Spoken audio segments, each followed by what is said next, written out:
Ya, Assalamualaikum warahmatullahi wabarakatuh. Alhamdulillahirabbil alamin. Puji syukur kita panjatkan kehadirat Allah SWT atas berkah dan limpahan rahmatnya. Kita semua bisa berkumpul bersama secara daring pada sore ini. Tidak lupa salawat serta salam kita panjatkan kepada Nabi kita, Nabi Muhammad SAW. Saya ucapkan selamat datang kepada seluruh peserta kajian sore ini. Tema kajian kali ini adalah merias diri dalam Islam, bagaimana batasannya. Sebelumnya izinkan saya memperkenalkan diri terlebih dahulu. Nama saya Mutia Nurul Mukhlisah. Pada kesempatan ini saya akan memandu jalannya kajian sore ini. Sebelum kita memulai rangkaian acara pada hari ini, ada baiknya kita buka dulu dengan bersama-sama membaca basmalah. Bismillahirrahmanirrahim. Kemuslimahan Jumat ini adalah kegiatan rutin yang diadakan oleh Keluarga Dokter Muslim FKUI 2017 dan 2018 dan berkolaborasi dengan Mushola Al-Azhar IMERI serta FSI BEM IKM FKUI. Untuk para peserta bisa mengisi link presensi kajian yang tertera di slide ini. Ya, bisa next slide. Ini berikut tema kajian hari ini adalah Tabaruj dengan narasumber Ustazah Erika Suryani. Next slide. Berikut adalah tata tertib peserta. Yang pertama, harap mengisi link presensi di tiny.cc/presensi KJ22. Kemudian saat sesi tanya jawab, dipersilakan untuk para peserta bisa raise hand atau chat di kolom Q&A. Next. Berikut rundown acara hari ini, dimulai dari pembukaan, kemudian tilawah, dilanjutkan dengan kajian dan tanya jawab. Next. Ya, selanjutnya, mari kita bersama-sama menyimak pembacaan ayat Al-Quran dari Saudari Fadilah Yuza. Kepada Saudari Fadilah dipersilahkan.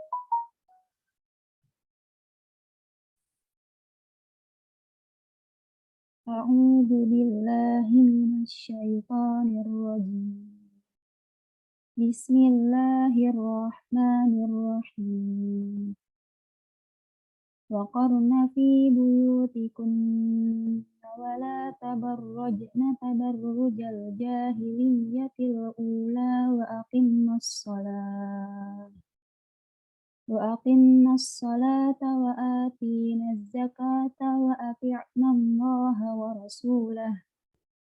Innama yuridullahu liyudhhiba ankumur rijsa ahlal baiti wa yutahhirakum tathira. Artinya, dan hendaklah kamu tetap di rumahmu, dan janganlah kamu berhias dan bertingkah laku seperti orang-orang jahiliyah dahulu. Dan laksanakanlah sholat, tunaikanlah zakat, dan taatilah Allah dan Rasul-Nya. Sungguhnya Allah bermaksud hendak menghilangkan dosa dari kamu, wahai ahlul bait, dan membersihkan kamu sebersih-bersihnya. Maha benar Allah atas segala firman-Nya.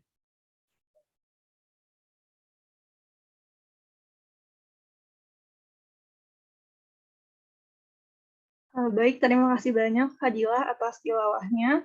Semoga yang membacakan dan mendengarkan mendapat pahala dari Allah SWT. Amin ya Rabbal Alamin. Ya, berikut adalah CV dari narasumber hari ini. Ada Ustazah Erika Suryani. Ustazah Erika Suryani ini merupakan lulusan S1 dan S2 dari International University of Africa, Khartoum, Sudan. Untuk pekerjaan saat ini, Ustazah Erika bekerja sebagai dosen tafsir dan tafsir hadis di STIDDI Al-Hikmah, Mampang, Jakarta. Dan bekerja juga sebagai pembimbing haji dan umroh di Sabita dan Cordova Travel, dan pemilik Sabita Travel, Travel Haji Umroh Islamic Tour Domestik dan Internasional.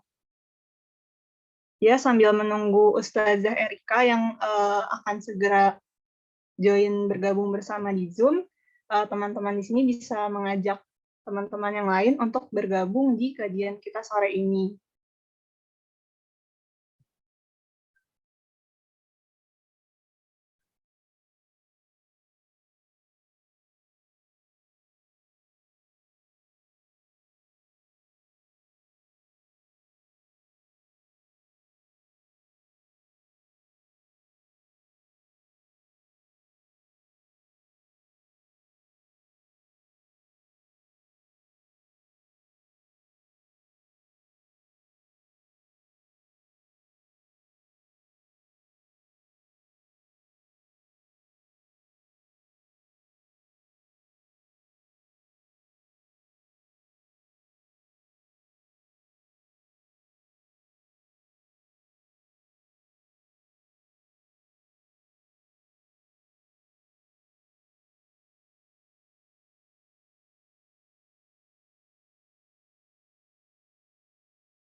من نطفة ثم سواك رجلا لكن هو الله ربي ولا أشرك بربي أحدا ولولا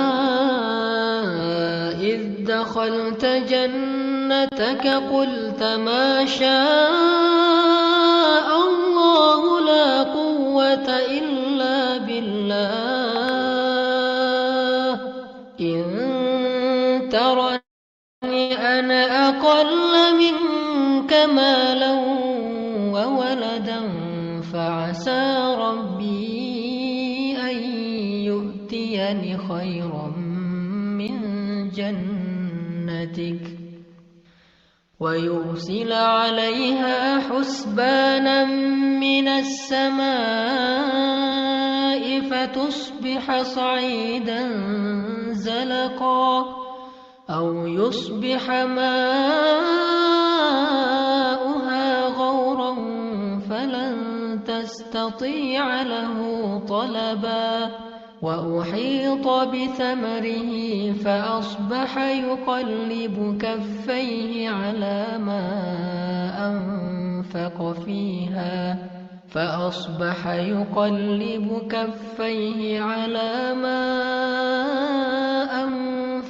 فيها وهي خاوية على عروشها ويقول يا ليتني لم أشرك بربي أحدا ولم تكن له فئة ينصرونه من دون الله وما كان منتصرا هنالك الولاية لله الحق هو خير ثوابا وخير عقبا واضرب لهم مثل الحياة الدنيا كماء إن أنزلناه من السماء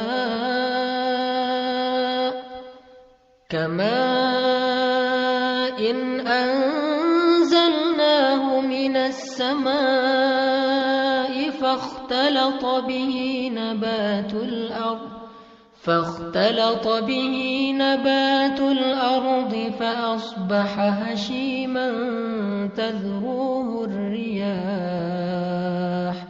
وكان الله على كل شيء مقتدرا المال والبنون زينة الحياة الدنيا والباقيات الصالحات خير عند ربك ثوابا وخير أملا ويوم نسير الجبال وترى الأرض بارزة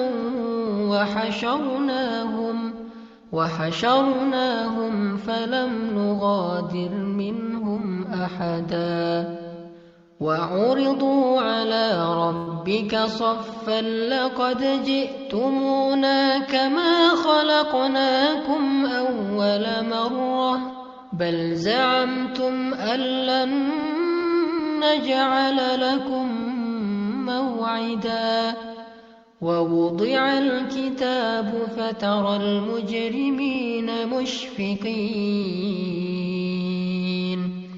فترى المجرمين مشفقين مما فيه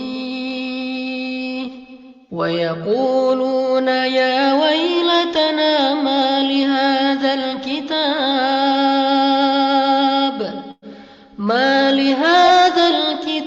لا يغادر صغيرة ولا كبيرة إلا أحصاها ووجدوا ما عملوا حاضرا ولا يظلم ربك أحدا وإذ قلنا للملائكة اسجدوا لآدم فسجدوا إلا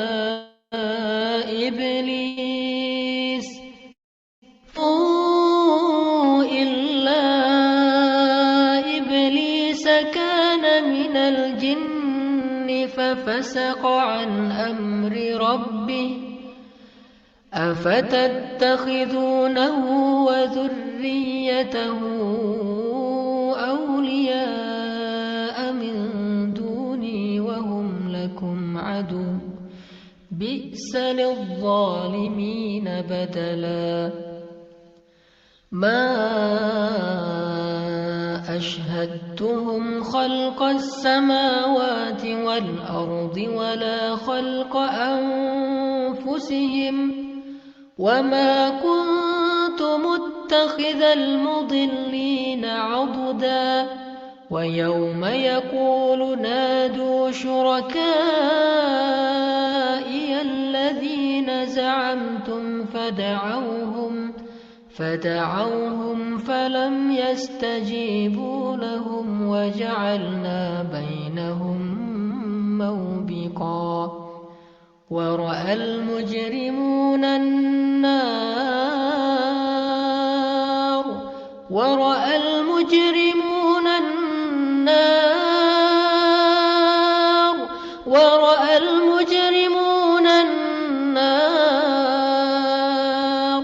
فظنوا أنهم مواقعوها ولم يجدوا عنها مصرفا ولقد صرفنا في هذا القرآن للناس من كل مثل وكان الإنسان أكثر شيء جدلا وما منع الناس أن يؤمنوا إذ جاءهم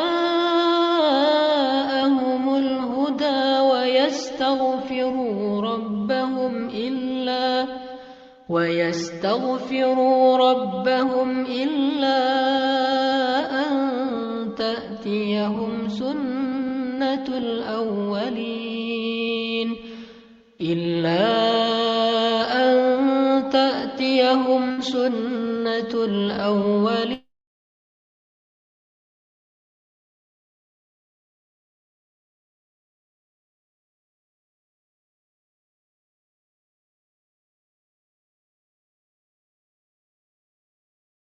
جادل الذين كفروا بالباطل ليدحضوا به الحق واتخذوا آياتي وما أنذروا هزوا ومن أظلم ممن ذكر بآيات ربه فأعرض عنها ونسي ما قدمت يداه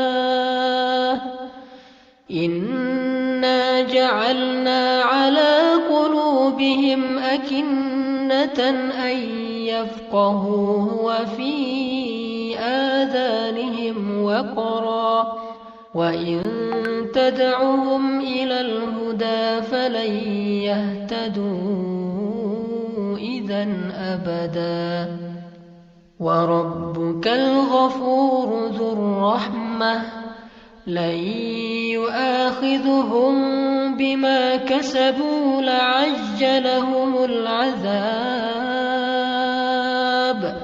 بل لهم موعد لن يجدوا من دونه موئلا وتلك القرى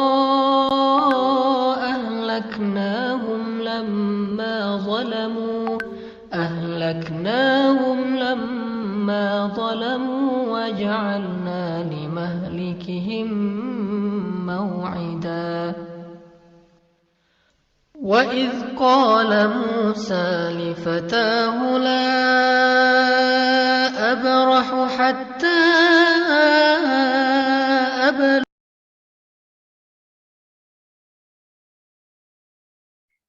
Assalamualaikum warahmatullahi wabarakatuh. Selamat datang kepada teman-teman yang baru bergabung di kajian sore ini. Alhamdulillah, tadi sebelumnya kami sudah memulai kajiannya terlebih dahulu dengan pembacaan tilawah sebelumnya.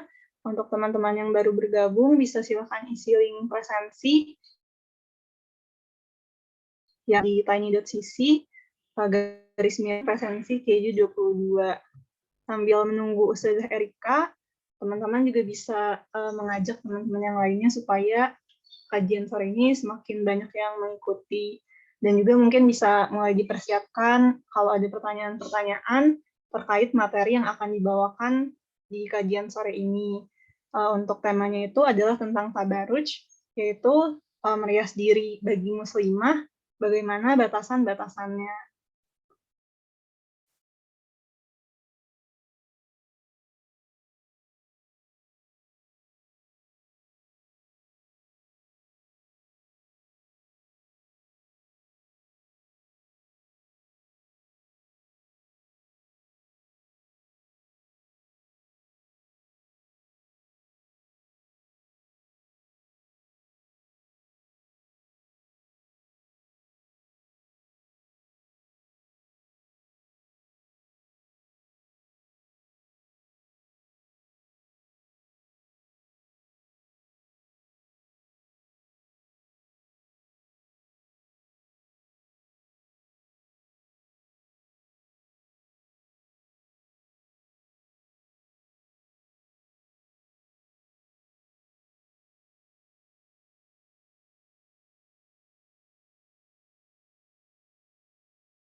Ya, sekali lagi bagi teman-teman yang baru hadir, dipersilakan untuk mengisi link presensi di chat di tanya.sisi_presensi KJ22 sambil menyiapkan pertanyaan-pertanyaan yang ingin ditanyakan kepada Ustazah Erika berkaitan dengan tema yang akan dibahas pada sore ini.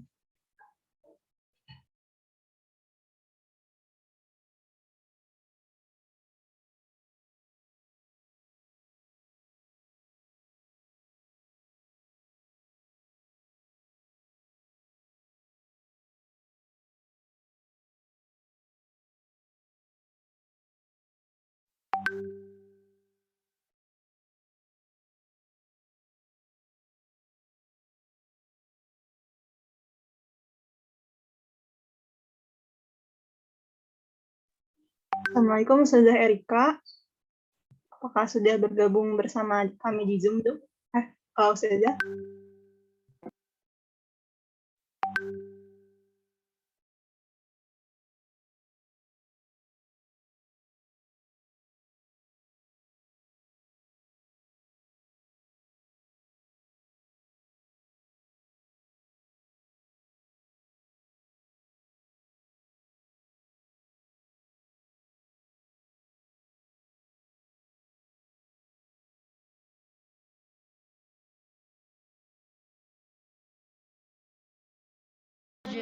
البحرين حتى أبلغ مجمع البحرين أو أمضي حقبا فلما بلغا مجمع بينهما نسيا حوتهما فاتخذ سبيله في البحر سربا فلما جاوزا قال لفتاه آتنا غداءنا لقد لقينا من سفرنا هذا نصبا قال أرأيت إذ Assalamualaikum, Ustazah Erika. أوينا. Ya, Waalaikumsalam warahmatullahi wabarakatuh. Ya, terima kasih banyak Ustazah Erika sudah menyempatkan waktunya untuk mengisi kajian keju di sore ini. Bagaimana kabarnya Ustazah? Alhamdulillah bi khair. Baik, alhamdulillah sehat-sehat ya Ustazah. Alhamdulillah. Ya, di sini kami sudah bergabung sekitar 40 orang Ustazah, dan sudah dibuka juga sebelumnya. Mungkin saya izin membacakan CV Ustazah terlebih dahulu. Ya, Silakan. berikut adalah CV dari pembicara kita di sore ini. Ada Ustazah Erika Suryani.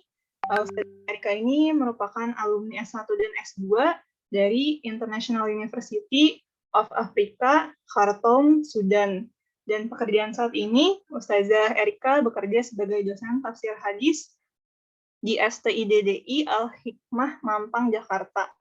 Ustazah Erika juga bekerja sebagai pembimbing haji dan umroh di Sabita dan Cordova Travel, dan pemilik Sabita Travel, Travel Haji, Umroh, dan Islamic Tour domestik dan internasional.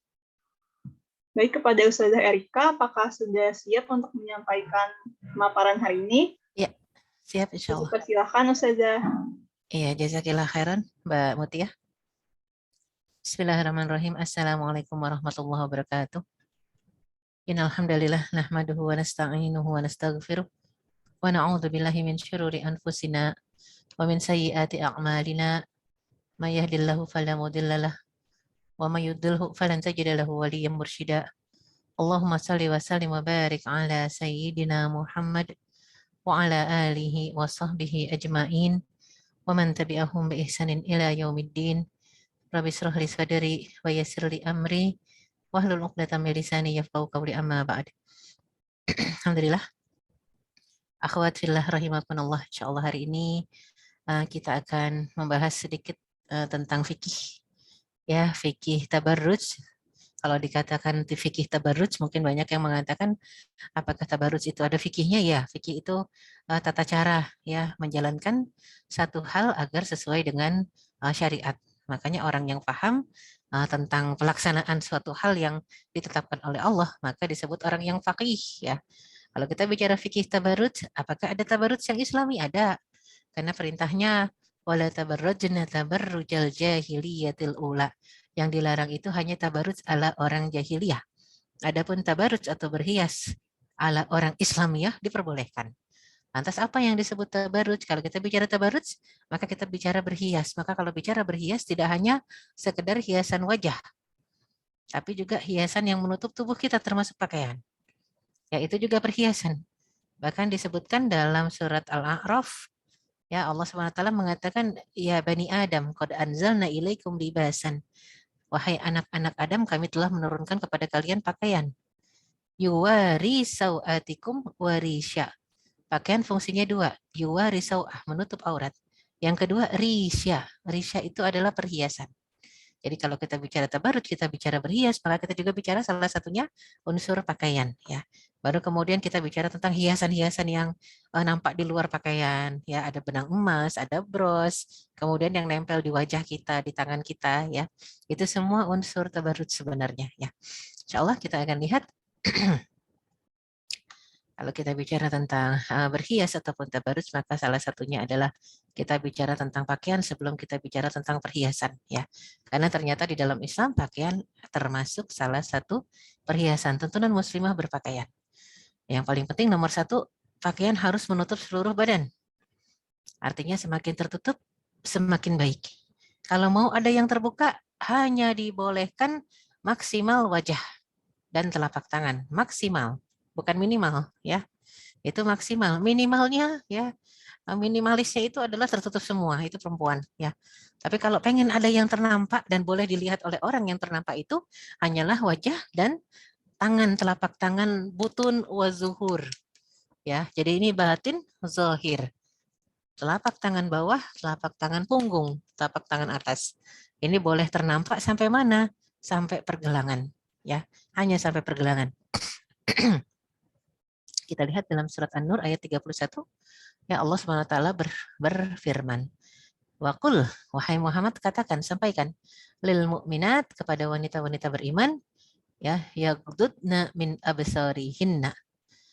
Satu hal yang membantu kita untuk bisa menjaga perhiasan ini tidak dipandang orang dengan jelalatan. Maka kitanya juga harus menundukkan pandang agar lawan bicara kita menundukkan pandang. Ya. Yaghdudna min absarihinna. Jadi kewajiban kita bukan cuma berhias ala Islamiyah. Ada orang yang pakaiannya udah syar'i, tapi ternyata pandangannya jelalatan, ya. Ini kalau bicara jelalatan laki perempuan sama dilarang dalam Islam. Karena An-Nur 30 buat laki-laki, An-Nur 31 buat perempuan. Kalau untuk laki-laki Allah mengatakan yaghuddu min absarihim. Para pria beriman tundukkan pandang. Untuk ayat 31-nya An-Nur mengatakan mukminat, wanita-wanita beriman yaghdudna min absarihinna. Tundukkan pandang wa yahfazna furujahunna. Kalau laki-laki ayat 30 diperintahkan wa yahfazu furujahum. Jaga, pelihara kemaluan. Kalau perempuan wa yahfazna furujahunna. Jaga, pelihara kemaluan. Kalau perempuan ada tambahannya. Wala yubdina zinatahunna illa ma zahara minha. Dan janganlah mereka menampakkan perhiasannya kecuali yang boleh tampak, yang biasa tampak. Apa yang boleh tampak dan biasa tampak itu banyak sekali perkataan Ibnu Abbas dalam tafsir surat An-Nur ayat 31. Yang biasa tampak, yang boleh tampak itu adalah pakaian nomor 1. Yang kedua, wajah ya, dengan tangan sampai pergelangan saja. Itu yang boleh tampak ya. Jadi pakaian itu sendiri kan ada yang bermacam-macam, itu silakan boleh tampak. Ya, jadi ketika disebutkan ya fazna furujahunna wala yubdina zinatahunna illa ma zahara minha, hanya boleh menampilkan perhiasan yang boleh tampak saja. Yang tidak boleh tampak, di dalam ada kalung, ada anting, ya kemudian ada gelang kaki, terutama itu sampai di tafsirannya disebutkan gelang kaki yang bunyi kerincing-kerincing itu nggak boleh tampak, nggak boleh terdengar. Kenapa? Karena akan memalingkan perhatian, membuat orang-orang menoleh, melihat gitu ya. Akhirnya dan kalau zaman sekarang emang sengaja biar dilihatin gitu ya. Padahal harusnya kita lebih merasa aman kalau nggak ada yang ngeliatin ya. Dan juga ketika disebutkan tidak boleh perhiasan yang di dalam ini yang disembunyikan malah ditampakkan, anting, gelang misalnya gitu ya, ataupun gelang kaki, jangan tampakkan. Apa cukup itu? Ada lagi, wal yadribna bihumurihinna ala juyubihinna. Hendaklah mereka mengulurkan kerudung ya untuk menutupi dada mereka. Juyub. Juyub itu dari bawah. Ya, dari sini juyub ini udah masuk hitungan dari bawah dagu sampai ke dada. Batasan minimal untuk kerudung nutup dada. Jadi nggak boleh kerudung tidak menutup dada. Nggak boleh kerudung dimasukin ke dalam baju. Nggak boleh ya. Harus yadribna bihumurihinna ala juyubihinna. Hendaklah kerudungnya dijulurkan ke arah juyub. Juyub itu dari bawah sini sampai dada ketutup ya. Ini surat An-Nur ayat 31. Menggambarkan Allah ini memperhatikan ya kriteria kainnya. Kalau menutup seluruh tubuh berarti menutup itu nggak boleh ternampak yang di bawahnya, kulitnya nggak boleh nampak ya. Artinya apa? Yang namanya berjilbab, berkerudung itu betul-betul untuk melindungi dan itu adalah identitas muslimah. Maka dalam surat Al-Ahzab ayat 59, kalau tadi surat An-Nur ayat 31 bicara tentang khumur, kerudung-kerudung. Kalau Al-Ahzab 59 bicara tentang jalabib, jilbab-jilbab. Apa beda jilbab dengan khimar, kerudung? Kalau kerudung cuman ya paling-paling cuman sampai pinggang. Sepanjang-panjangnya kerudung sampai mohon maaf sampai bokong. Itu sepanjang-panjangnya kerudung. Ya atau kayak mukena. mukena yang setengah gitu ya, sampai seujung tangan kita kalau kita tegak lurus. Itu baru masih bisa disebut kerudung. Tapi kalau sudah sampai ke betis, sampai ke bawah, ke mata kaki, sampai ngelangcerah, itu namanya jilbab ya. Jadi kalau orang Indonesia ini kadang apa ya, dilema ya, antara setengah jilbab dan kerudung. Nah, itu dia. Jilbabnya nggak ada yang benar-benar jilbab, tapi setengah jilbab ya. Karena panjang-panjang pun kadang nggak sampai bawah ya. Jadinya boleh pilihannya mau pakai jilbab sampai bawah dari ujung kepala. Ya ini surat Al-Ahzab ayat 59, atau pakai kerudung. Minimal sampai nutupin dada. Ya. Ya ayuhan nabi qul li azwajika wa banatika wa nisa'il mu'minina yudnina 'alaihinna min jalabibihinna.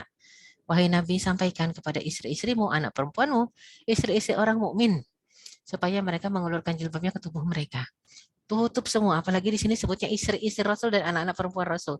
Ketika ditutup pakai kain panjang, itu nutup wajah. Istri Rasul harus tutup wajah. Yang boleh terlihat mata saja. Ya, jadinya ada kewajiban untuk pakai cadar untuk istri Rasul dan anak-anak perempuan Rasul. Dan istri-istri orang beriman saat itu, ya. Jadinya pada saat itu, makanya kenapa banyak yang mengatakan jilbab juga wajib, bukan cuma kerudung. Malah bagusnya pakai jilbab dengan tertutup semua wajah seperti istri Rasul. Ya, ini kan pendapat dalam surat Al-Ahzab ayat 59 yang ditafsirkan oleh para mufassir, ahli tafsir. Ada yang mengartikan semua yang diwajibkan ke istri Rasul diwajibkan juga ke kita. Enggak salah, semua perbedaan pendapat itu benar. Ya, semua perbedaan pendapat ulama benar karena mereka ulama, bukan juhala. Kalau juhala orang-orang jahil. Tapi kalau ulama orang-orang alim, berilmu. Jadi ada yang mengatakan Al-Ahzab 59 wajib untuk semuanya. Ya, jadi sampai sekarang ke akhir zaman tidak hanya untuk istri Rasul dan orang-orang di zaman Rasul, tapi wajib sampai sekarang. Dan ada yang mengatakan ini hanya untuk istri Rasul dan orang-orang di zaman Rasul. Sampai sekarang nggak bisa lagi dijadikan satu kewajiban, tapi pilihan. Boleh dipilih Al-Ahzab 59 atau An-Nur 31. Untuk apa kita mengulurkan jilbab ke seluruh tubuh? Dzalika adna an yu'rafna. Yang demikian itu supaya mereka lebih mudah dikenal sebagai muslimah, mukminah, fala yu'dain.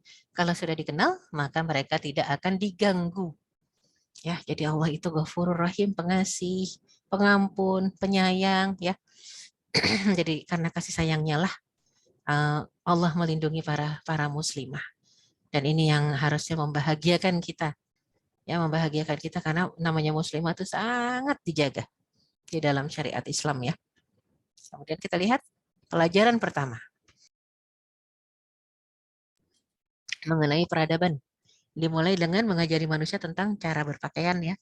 Surat Al-A'raf ayat 26. Ya Bani Adam. Ini yang sudah kita bacakan di awal. Qad anzalna ilaikum libasan yuwari sawatikum warisha.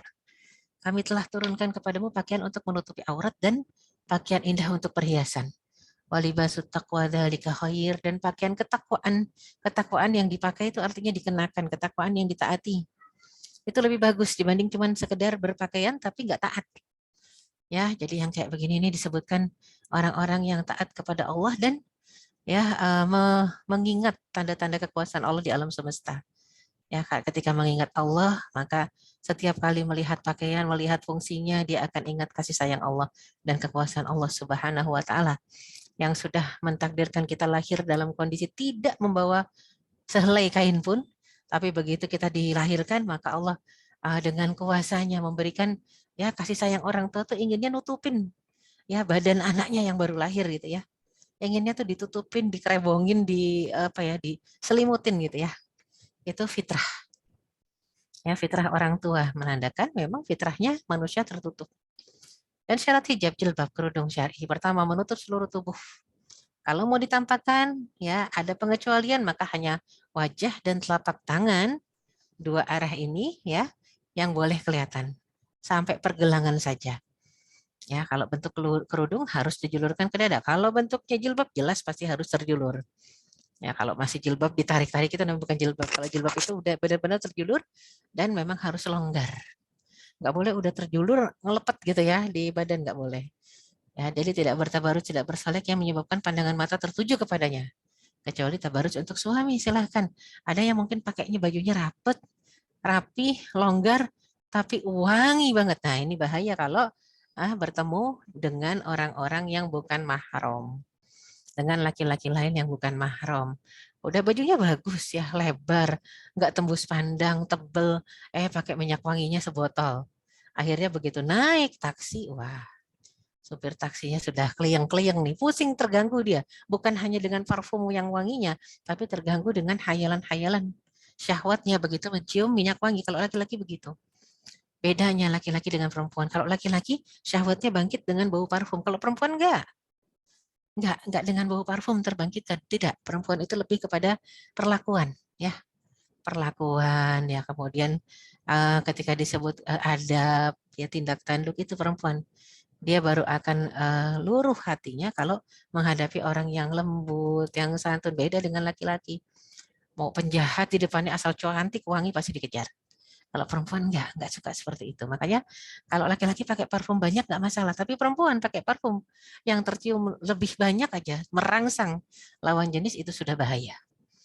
Makanya kenapa Rasul memerintahkan orang-orang yang pakai parfum banyak menuju masjid disuruh pulang lagi. Perempuan-perempuan yang pakai parfum banyak menuju masjid melewati laki-laki yang bukan mahram, ayo balik pulang ke rumah mandi. Ya, fahiyah zaniyah. Maka ia diibaratkan sebagai pezina. Ya, jadi yang keempat, bahannya terbuat dari kain yang tebal, tidak tipis dan tidak tembus pandang, nggak boleh transparan. Kelima, pakaiannya longgar, tidak ketat dan tidak membentuk lekuk-lekuk tubuh. Pakaiannya harus panjang, longgar, tebal, tidak tembus pandang. Ya, jadi Asma juga pernah berpakaian panjang, ya, longgar, sayangnya kurang tebal. Jadi Asma berdiri di depan pintu, di belakangnya arah luar. Rasul di dalam bersama sang ayahanda Abu Bakar. Rasul tuh langsung memalingkan wajah. Wahai Asma, innal mar'a idha hadat. Wahai Asma, kalau wanita itu sudah haid, maka la tahil. Tidak halal baginya ternampak kecuali wajah dan tangan sampai pergelangan saja, kata Rasul. Rasul sambil memalingkan wajah. Karena ternyata kurang tebal bajunya Asma pada saat itu. Ya. Dan yang keenam, tidak menyerupai pakaian laki-laki. Allah dan Rasulnya melaknat laki-laki yang berpakaian, ya, berpakaian, laki-laki yang berpakaian ala wanita dan wanita yang berpakaian ala laki-laki. Ternyata dilaknat. Ya. Kemudian juga yang ketujuh, tidak menyerupai pakaian orang-orang kafir yang memiliki tren tertentu. Kalau musim dingin bajunya tebel, rapet. Begitu musim panas tuh, terbuka semua, ya. Kalau pakaian orang muslimah itu nggak pakai tren.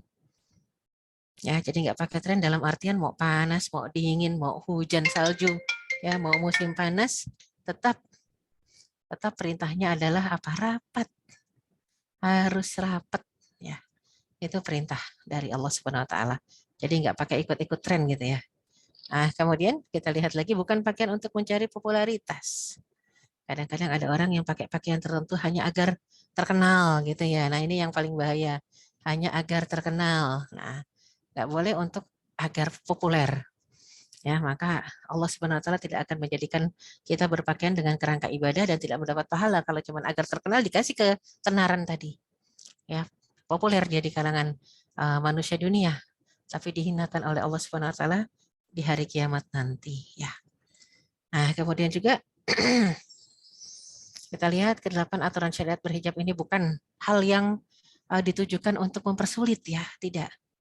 Bukan untuk mempersulit kita, hamba-hamba Allah dan umat Rasulullah Shallallahu Alaihi Wasallam.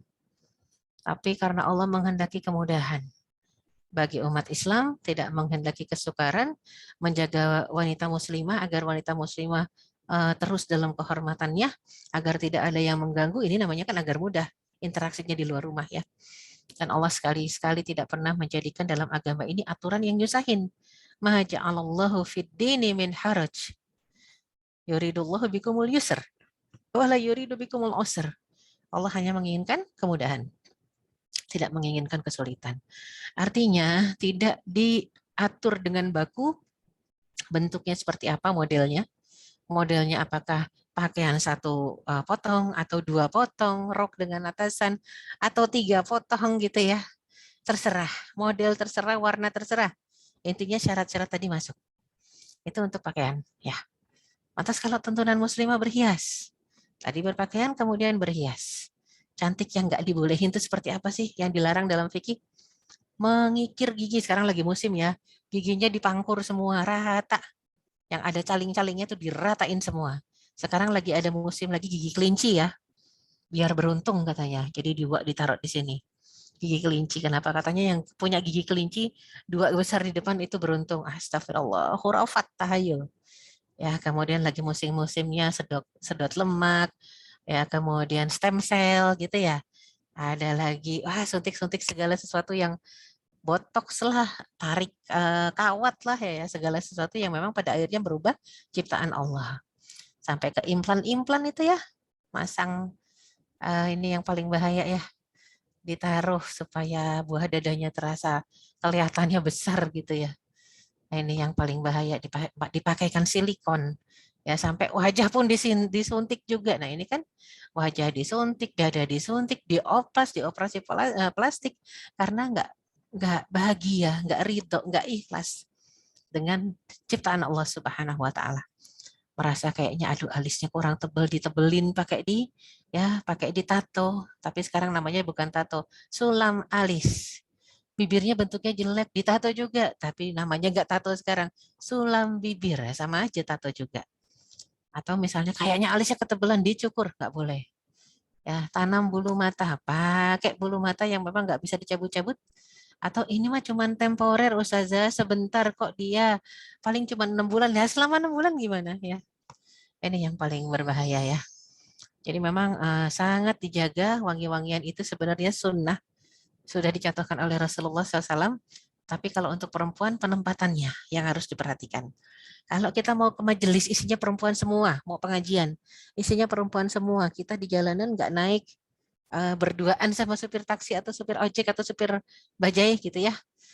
Kita bawa kendaraan sendiri sampai ke satu tempat, ya isinya perempuan semua juga. Nah, kalau udah seperti itu, apa boleh pakai minyak wangi? Silakan 1 liter juga nggak apa-apa.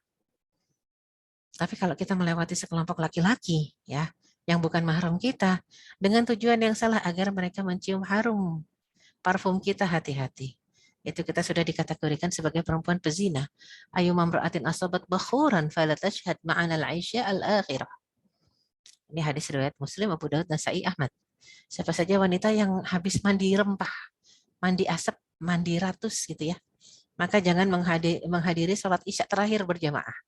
Kalau yang habis spa gitu, mandi bunga, nggak usah ikut sholat isya terakhir. Lah emang sholat isya ada berapa di masa Rasul? Ada 2 jenis.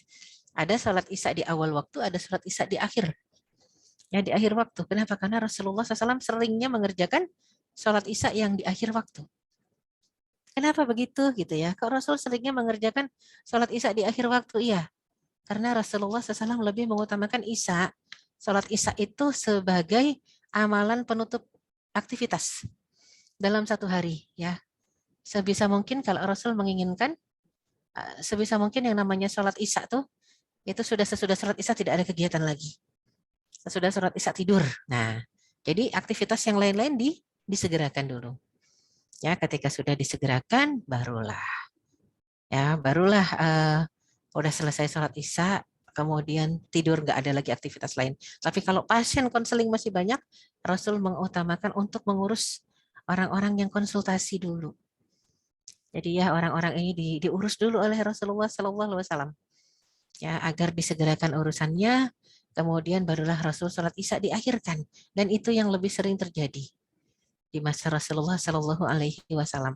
Nah, untuk sholat yang diakhirkan ini, maka wanita-wanita muslimah yang baru mandi spa, ya, yang baru mandi asap gitu ya, itu dilarang ikut yang akhir. Kalau mau berjamaah isya, yang awal aja. Kenapa? Kalau sudah malam, gelap gulita, harum, serem, ya, jadi terancam keselamatan kita. Tibur rijal ma zuhara raihuhu wa khafiya launuhu. Watibun nisa ma zahara launuhu wa khafiya rihuhu. Parfum laki-laki adalah yang tajam harumnya, lembut warnanya, transparan. Dan parfum wanita adalah yang nampak warnanya dan lembut harumnya, tidak tajam menyengat. Bahkan kalau parfum wanita boleh berbentuk padat seperti bedak, ya, sabun, ya, kemudian lotion itu boleh. Tapi kalau parfum laki-laki biasanya cair, yang warnanya transparan itu biasanya wanginya lebih tajam. Ya, hadis riwayat Tirmizi ya. Kemudian seorang wanita muslimah tidak boleh mencabut alis, tidak mencabut bulu mata, tidak motong bulu mata. Kan rata-rata ibu-ibu suka memotong bulu mata anak bayinya supaya apa, tumbuhnya lentik. Ya, dan ada juga ibu-ibu yang kalau anak gadisnya sudah tumbuh, remajanya sudah kelihatan gitu ya, wah itu dibentuk alisnya. Malah ibu-ibu zaman dulu lebih ekstrim, bukan ngebentuk aja, nyabutin, bahkan digundulin loh alisnya gitu ya. Entah apa yang terjadi zaman dulu itu, yang dipikirkan apa nggak ngerti. Tapi itulah kenyataannya. Seharusnya memang tidak boleh. Kenapa nggak boleh? Karena jelas-jelas diharamkan. Allah Subhanahu wa taala melaknat. Ya, hadis riwayat dari Ibnu Mas'ud, riwayat Bukhari Muslim. Allah melaknat perempuan yang mentato, yang minta ditato. Jadinya nggak cuma sekedar perempuan yang ditato, tapi yang mentato juga.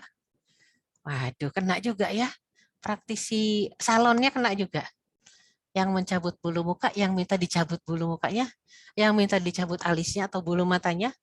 Jadi orang yang ngerjainnya sampai orang yang digarapnya itu kena laknat dua-duanya. Apa sih laknat itu? Laknat itu kehilangan barokah dari segala sesuatu dalam kehidupannya. Sampai yang minta dicabut bulu mukanya ataupun yang minta dikerik.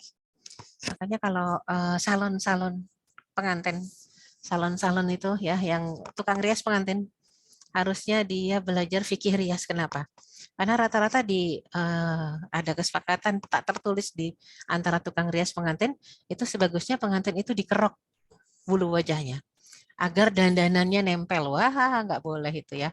Kalau kita yang paham langsung kartu mati bilang sama perias pengantinnya, nggak ada ngerok, nggak ada nyabut. Nggak ada ngerok, nggak ada nyabut. Tapi saya pengen ngebentuk, pakai bleaching saja, ditutup semua, pakai foundation, habis itu silakan dibentuk. Nggak ada masalah ya. Cabut alis nggak boleh, bulu mata juga gitu ya. Tanam bulu mata extension ya.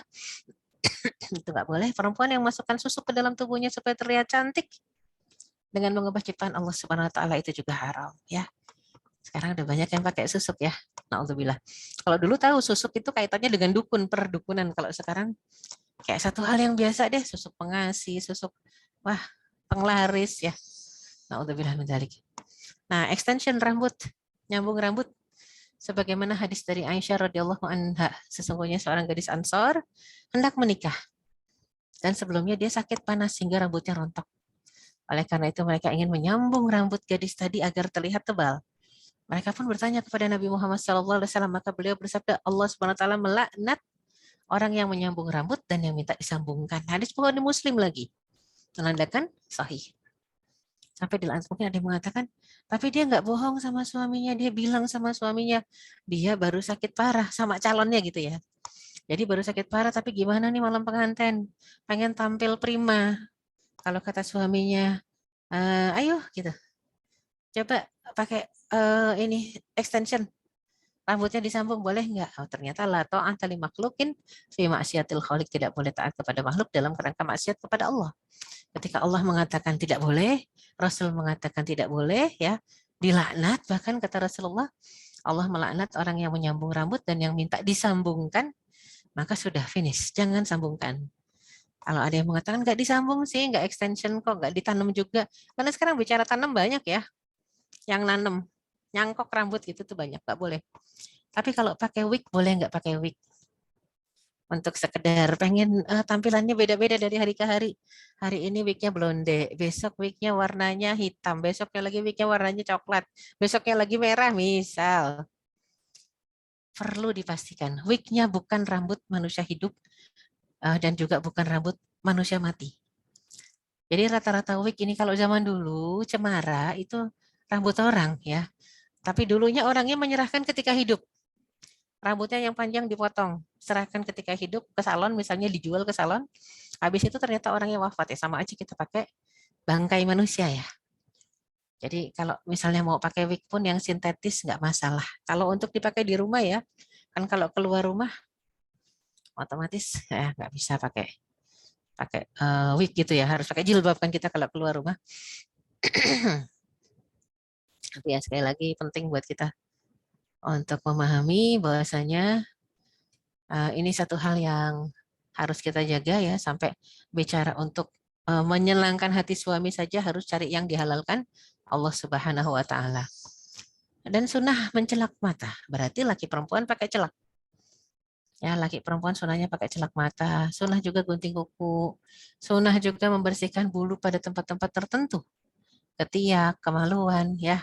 Bahkan kalau ketiak itu naftul ibit disebutnya mencabut, bukan dikerok. Kalau kuat cabut, tapi kalau nggak kuat gimana Ustaz? Ya udah dikerok nggak masalah ya. Bersihkan bulu pada tempat tertentu serta memakai henna di kuku, henna di telapak tangan dan henna di rambut.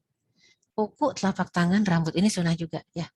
Dari Ibnu Abbas radhiyallahu anhu mengatakan bahwasanya Nabi SAW bersabda, celakilah matamu dengan serbuk batu ismit.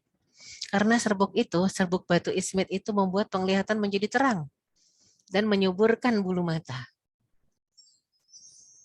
Tambah lagi dari Abu Hurairah radhiyallahu anhu mengatakan, saya mendengar Nabi SAW bersabda, ya jadinya ada khamsun minal fitrah. Ada kebersihan yang termasuk sunnah fitrah itu ada 5. Yaitu berkhitan, mencukur bulu kemaluan, menggunting kumis, ya, memotong kuku dan mencabut bulu ketiak, ya. Jadi ini ketika disebut menggunting itu memendekkan kumis ya. Terus kalau jenggot kok nggak ada jenggot ya? Karena jenggot itu sunahnya dipelihara, tidak dipotong habis. Jadi paling tidak salah seorang sahabat Rasul Ibnu Abbas pernah memberikan batasan. Ya, jenggot itu paling tidak sekepelan. Jadi segini nih udah paling panjang kalau untuk laki-laki ya. Kemudian juga dari Aisyah radhiyallahu anha pernah ya menceritakan bahwasanya Rasul SAW pernah bersabda kepada Hindun binti Utbah. Jadi saat itu adalah Futuh Mekah. Ya, saat itu Hindun akan mengucapkan syahadah. Dan dia nggak tahu kalau Rasul nggak pernah salaman sama perempuan. Dia ikut-ikutan menyodorkan tangan. Sebagaimana kaum pria menyodorkan tangan kepada Rasulullah SAW. Jadi ketika Hindun nyodorin tangan, Rasul nyaris menjabat tangannya. Tapi tiba-tiba Rasul terkejut, kok tangannya jelek ya, hitam kotor. Kukunya panjang-panjang gitu ya. Sampai Rasul cari orang ini yang mana yang punya tangan gitu ya. Sampai Rasul mengatakan, aku tidak mau membaiat kamu, tidak mau mengambil janji setia kamu. Aku nggak pengen menjadi saksi atas syahadah kamu. Mengucapkan syahadat ya. Sampai kamu mengubah tangan kamu, mewarnainya dengan henna ya di kedua telapak tangan kamu, dibersihkan tangannya supaya wangi, karena keduanya seperti telapak binatang buas. Aku nggak mau, kata Rasulullah ya. Dan yang paling penting buat kita para muslimah, sebenarnya tidak terlalu penting kecantikan fisik semata. Nggak penting, itu nggak darurat ya. Seharusnya yang kita upayakan untuk dipercantik itu jiwa, spiritual, ruhiyah kita. Harus kita percantik, kita buat dia menjadi itminan, ya, penuh ketenangan alias tumakninah ya. Nah, jadi yang namanya kecantikannya itu spiritual, orangnya tumakninah, tenang ya. Ini sangat disukai oleh semua orang. Akan memancarkan aura yang mempesona. Karena kesolehan bersumber dari ketenangan hati, jiwa ya. Siapapun yang melihat akan merasa senang berdekatan dengannya. Juga akan merasakan ketenangannya. Jadi perintahnya memang kita harus memperindah ya, memperindah diri kita, terus kerabat kita, orang-orang di sekitar kita. Kita perindah dengan apa? Dengan aura kesolehan ya, yang mempesona, yang memang kekuatannya berasal dari dalam jiwa kita, bukan cuma semata-mata karena cantik fisik ya. Perindahlah inner beauty dan jangan terfokus pada outer beauty. Dengan begitu seorang muslimah diharapkan mampu menghadirkan kecantikan batin dalam kehidupannya. Dan juga Rasulullah SAW pernah mengatakan, Innallaha la yanzuru ila suwarikum wala ila a'malikum. Allah SWT tidak melihat ya fisik kalian, penampakan kalian, penampilan enggak dinilai sama Allah. Walakin yanzuru ila qulubikum wa a'malikum. Akan tapi Allah melihat hati kalian, niatnya seperti apa, dan amal, perbuatan ya. Perbuatannya perbuatan orang soleh, insya Allah Allah mudahkan jalannya sampai semuanya itu diridhoi oleh Allah Subhanahu wa taala. Ini hadis riwayat Muslim ya.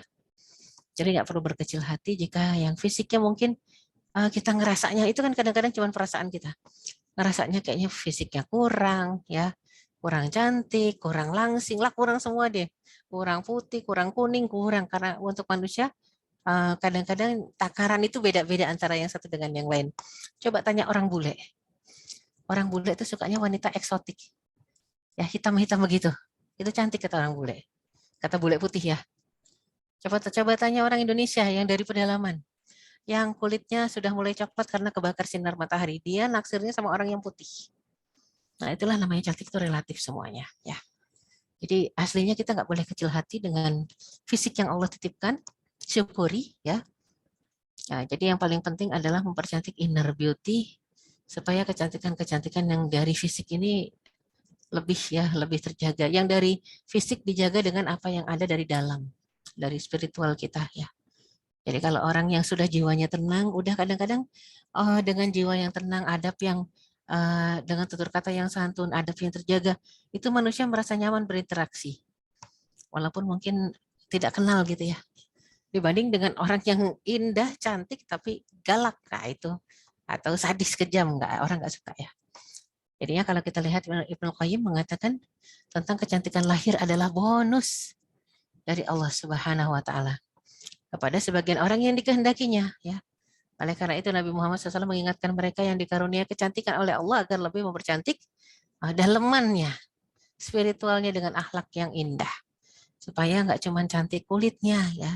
Ini ujian buat kita semua yang kadang-kadang kita tuh suka tampilnya tuh dengan tampilan yang wah gitu ya. Yang orang mungkin akan angkat topi, orang juga ikut applause ya. Apalagi kalau udah pakai standing applause, wah udah kayaknya bahagia banget.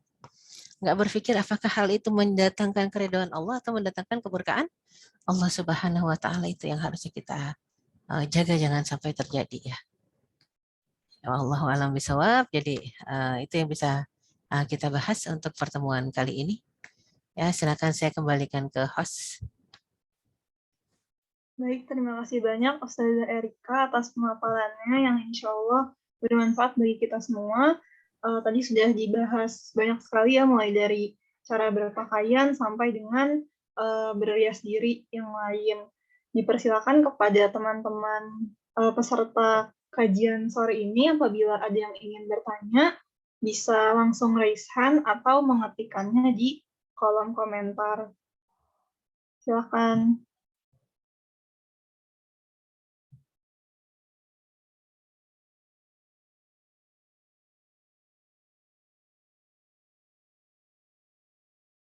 Ya, teman-teman, apakah ada yang ingin bertanya?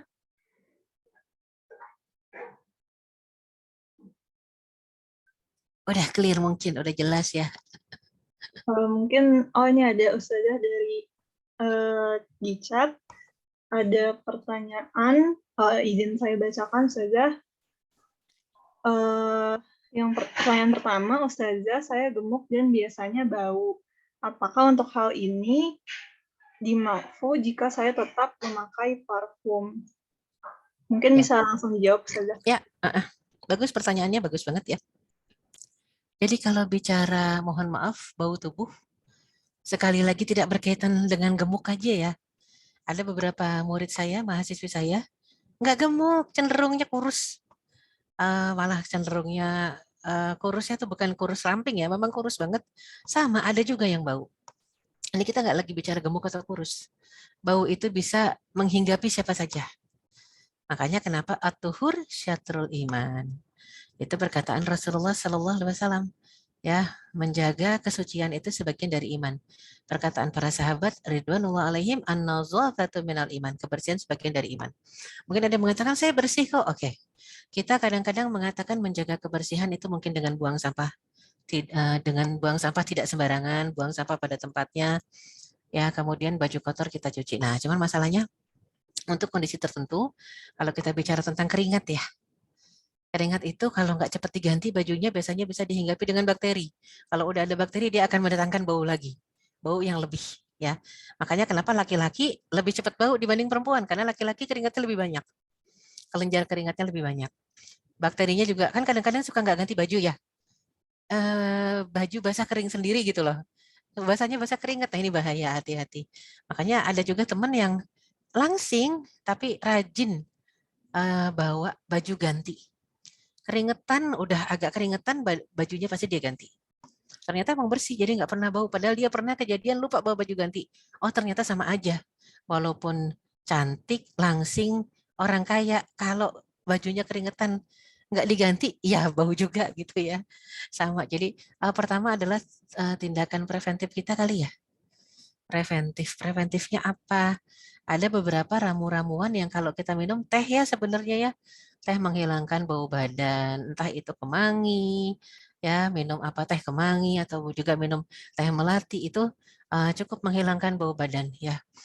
Kemudian juga yang kedua tahu tawas mungkin ya, teman-teman batu tawas itu juga murah sekali itu sangat murah. Itu tinggal diolesin ke ketiak gitu ya, nanti dia tidak akan mengeluarkan bau badan karena yang bikin bau badannya itu kalau sudah bercampur dengan bakteri. Ya, kemudian juga yang ketiga di antara obat-obat penghilang bau badan justru bukan parfum. Justru bukan parfum. Kalau parfum itu bertabrakan antara bau badan dengan parfum, lebih pusing lagi orang yang nyium. Ya, jadi yang paling penting adalah hilangkan bau badannya. Mungkin dengan bedak, ada bedak khusus penghilang bau badan ya. Dengan bedak yang dipakaikan baru kemudian kalau mau parfum gimana? Parfum di baju boleh, parfum di badan juga boleh, nggak ada masalah.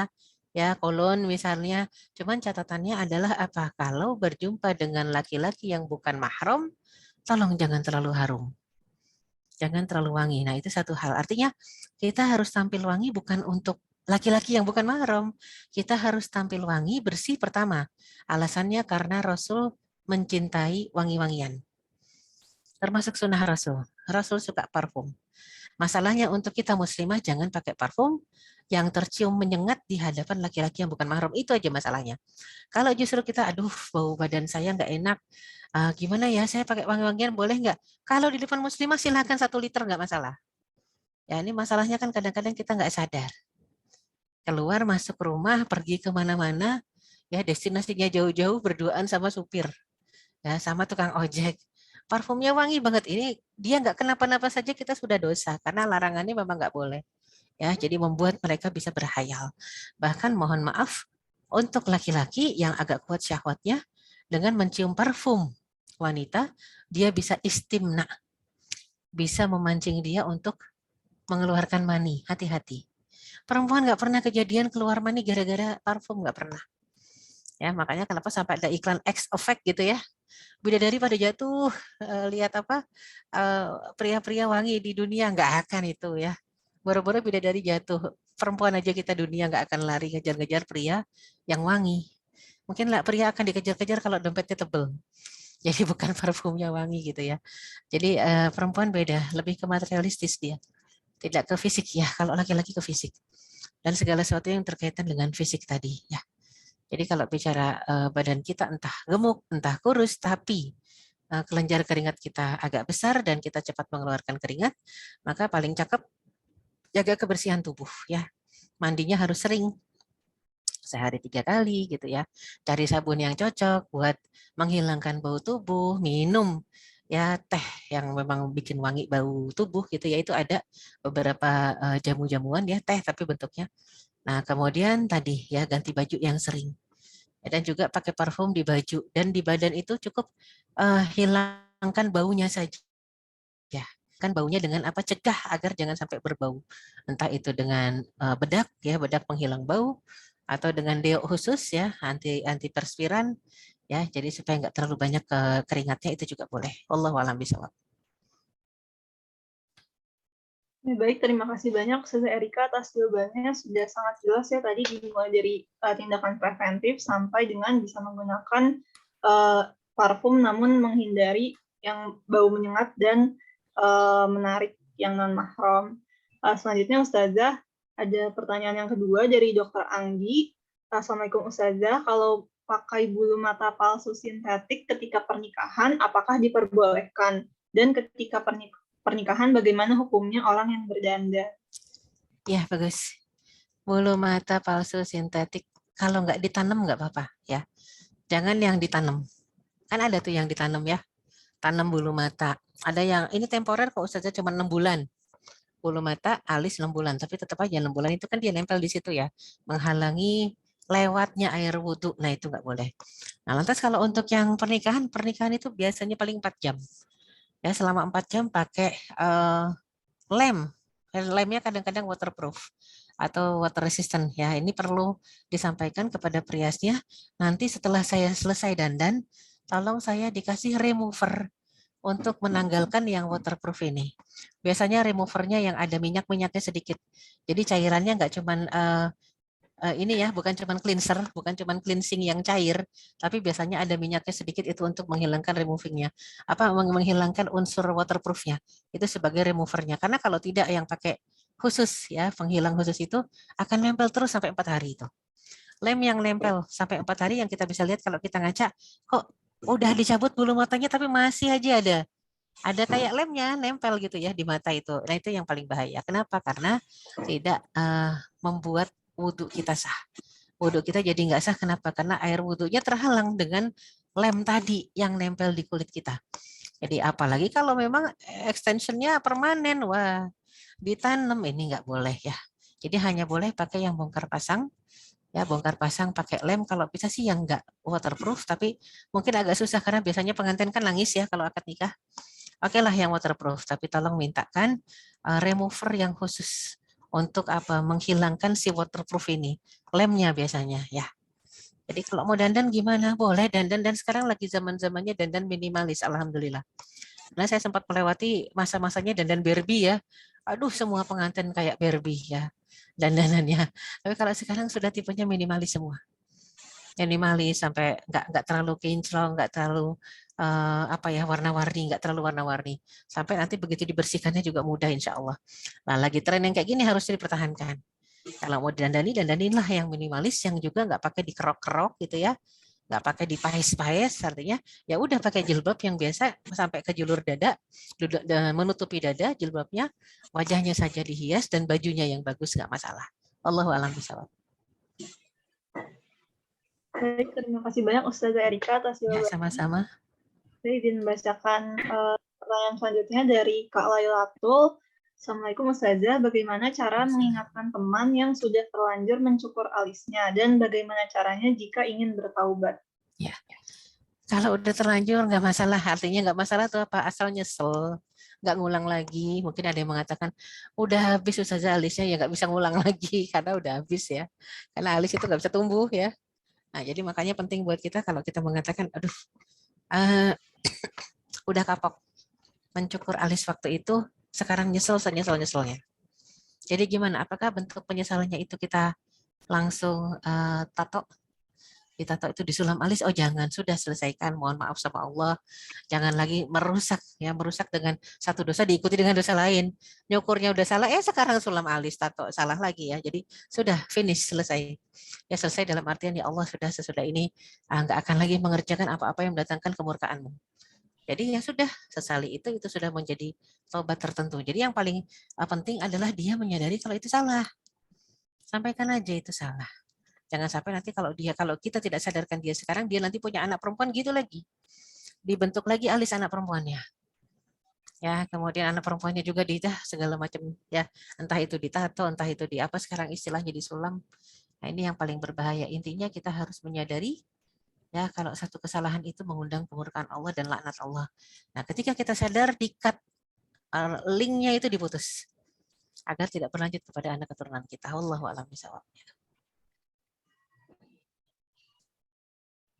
Ya, terima kasih Ustazah atas jawabannya. Untuk pertanyaan selanjutnya ada dari Kak Sipa. Assalamualaikum, mohon izin bertanya bagaimana menurut Ustazah berhias ketika ada acara seperti resepsi atau nikahan atau wisuda di sekolah. Ini mungkin seperti yang tadi ya Ustazah. Ya sama ya, minimalis lah ya. Apalagi kalau wisuda kan bukan pernikahan. Dan menurut Ustazah bagaimana batasan berhias ketika acara seperti itu? Ya. Batasan jelas, yang namanya berhias pakaian ya. Yang sering bikin miris itu pernikahan itu adalah ibadah. Kenapa dalam kondisi ibadah kita mengundang murka Allah? Enggak mengamalkan apa yang diperintahkan. Di antara perintah Allah, waliyadribna bihumurihinna ala juyubihin. Hendaklah kerudungnya dijulurkan sampai menutup dada. Jarang loh ada pengantin yang mau julurin kerudung. Yang ada kerudungnya pada dimasukin ke dalam baju, iya nggak? Nggak cuma pengantin ya, ternyata ibunya pengantin, mertuanya pengantin, sampai ke tim dayang-dayangnya.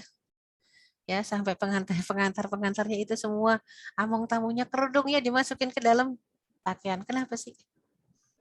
Ketika itu dilarang, jangan dikerjakan. Ya, Jadi coba dibuka dan dipatuhi perintah Allah untuk menjulurkan kerudung sampai ke dada. Jadi jangan kadang-kadang di luar pernikahan, di luar acara walimah, di luar acara resepsi pada syar'i pakaiannya.